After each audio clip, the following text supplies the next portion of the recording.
जब औलाद साथ ना दे तब श्री कृष्ण की यह बात याद रखना आपकी हर प्रश्न का उत्तर है। चाहे आपकी कोई भी परेशानी हो, कोई भी इच्छा हो, श्रीमद् भागवत गीता आपकी हर प्रश्न का उत्तर देती है, आपकी हर समस्या का हाल देती है। चाहे वह परेशानी आपकी माँ की हो, धन की हो, या आपके शरीर की हो, या आपके रिश्ते की हो, आपको अपनी हर समस्या का उत्तर सिंह भगवत गीता में जरूर मिलेगा। श्रीमद् भागवत गीता साक्षात भगवान के दिव्य वाणी है। जो कोई भी गीता के इन 21 बातों को ध्यान से पूरा वीडियो के अंत तक सुनेगा, उसे अपनी हर समस्या का हल जरूर मिल जाएगा, उसे वह सब कुछ मिलेगा जो वह पाना चाहता है। श्रीमद् भागवत गीता का एक करिश्मा उपदेश है कि मनुष्य को अपने कर्मों का फल भोगना ही होता है। जो बोया है वही काटेंगे। यदि अपने माँ बाप की सेवा की है तो ही आपकी संतान बुढ़ापे में आपकी सेवा करेगी, वरना कोई पानी पिलाने वाला भी पास नहीं होगा। इसलिए बुरे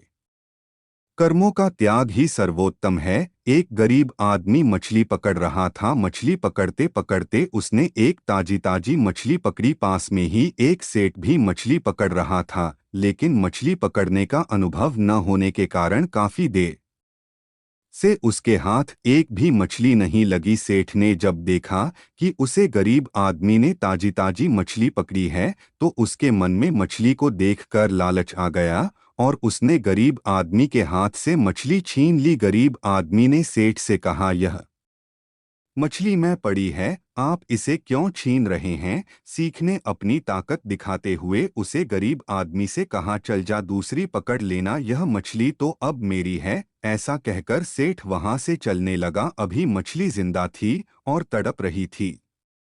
मछली ने सेठ के अंगूठे में काट लिया, जिससे वह सेठ के हाथ से चिपक गई और फिर से पानी में जाकर सेठ के अंगूठे में गहरा घाव हो गया और तेजी से खून बहने लगा। सेठ दौड़ा दौड़ा डॉक्टर के पास गया। डॉक्टर ने अंगूठे पर पट्टी कर दिया और बोला, 3 दिन बाद आकर दिखाना। 3 दिन के बाद सेठ दोबारा डॉक्टर के पास पहुंचा और अपना घाव दिखाया। घाव ठीक होने की वजह और गहरा हो गया। डॉक्टर ने कहा, अब इस अंगूठे को काटना पड़ेगा, अगर नहीं काटा तो हाथ खराब हो जाएगा, मरता क्या ना करता। सेठ ने अपना अंगूठा कटवा लिया। डॉक्टर ने फिर से पट्टी बांधी और 3 दिन बाद आने के लिए कहा। सेठ 3 दिन बाद फिर गया। पट्टी को खोला गया। घाव सड़ने लगा था, जिसे देखकर डॉक्टर ने कहा, आपका घाव सब रहा है, हाथ कलाई तक काटना पड़ेगा, नहीं तो पूरा हाथ जाएगा। सेठ बोला, काट दो और कोई रास्ता नहीं है। सेठ की कलाई काटकर पट्टी बांध दी गई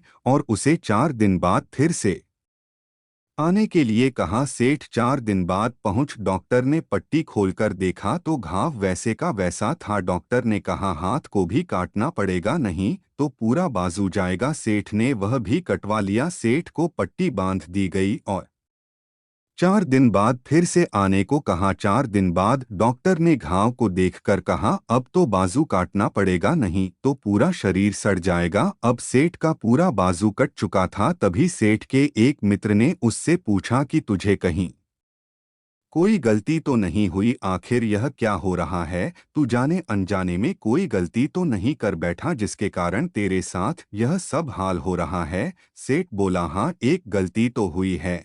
मैं किसी की मछली पर हाथ मारा था। मेहनत उसकी थी मगर खाना में चाहता था। मित्र ने जैसे ही सुना उसने सेठ से कहा, जरूर यह उसे मछली वाले आदमी की वजह से ही हो रहा है, तो जल्दी से जा और उसे ढूंढ। उसके सामने नाक रगड़ और माफी मांग। सेठ दौड़ा और उसे गरीब आदमी को ढूंढा। उसके पैरों में गिर गया और उससे पूछा, या तूने क्या किया? क्या तुझे कोई तंत्र मंत्र विद्या आती है? तूने क्या किया मेरे साथ? कोई श्राप दिया? कोई बद्दुआ दे? तूने क्या कहा? गरीब आदमी हाथ जोड़कर बोला, मैंने तो कुछ नहीं किया। सेठ सब ऊपर देख और कहा है, भगवान इतने मुझे अपनी ताकत दिखाई है तो इसे अपनी ताकत दिखा दे। मित्रों, हमेशा याद रखिए, बुरे कर्मों का फल भी बुरा ही होता है। कर्मों का फल वैसे ही ढूंढ लेता है जैसे कोई बछड़ा को जाने पर सैकड़ों गायों में अपनी मां को ढूंढ लेता है। कर्म फल से कोई नहीं बच सकता है।